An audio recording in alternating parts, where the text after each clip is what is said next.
நெல்லை மாவட்டம் வள்ளியூர் அருகே ஓட்டுநரின் கட்டுப்பாட்டை இழந்து கார் தலைக்குப்புற கவிழ்ந்ததில் சம்பவ இடத்திலேயே ஒருவர் உயிரிழந்தார். இதுகுறித்த கூடுதல் தகவலை செய்தியாளர் ருக்மணி வழங்கிட கேட்கலாம். ருக்மணி, வணக்கம். இந்த விபத்திற்கான காரணம் என்ன? கள விவரங்களை பதிவு செய்யலாம். வணக்கம். அதாவது கன்னியாகுமரி மாவட்டம் பூதப்பாண்டியை சேர்ந்தவர் நவீன். இவர் போட்டோ ஸ்டுடியோ தொழில் நடத்தி வருகிறார்.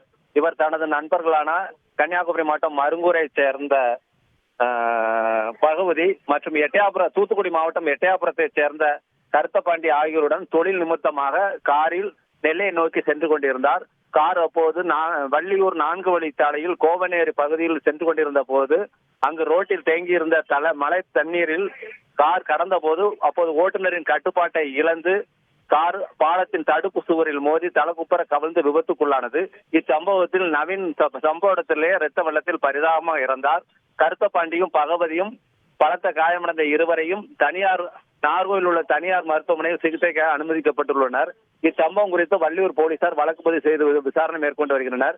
இந்த சம்பவம் நடப்பதற்கு ஒரு அரை மணி நேரத்திற்கு முன்பாக வள்ளியூரில் நல்ல கனமழை பெய்தது. அந்த மழையின் காரணமாக 4 வழிச்சாலையில் தண்ணீர் தேங்கி காணப்பட்டது. அந்த தண்ணீரை கார் கடந்த போதுதான் ஓட்டுநரின் கட்டுப்பாட்டை இழந்து அந்த கார் விபத்துக்குள்ளானதாக தகவல்கள் வெளியாகி வருகிறது. விவரங்களுக்கு நன்றி ருக்மணி. செய்திகளை உடனுக்குடன் தெரிந்து கொள்ள உடனே சப்ஸ்கிரைப் பண்ணுங்க.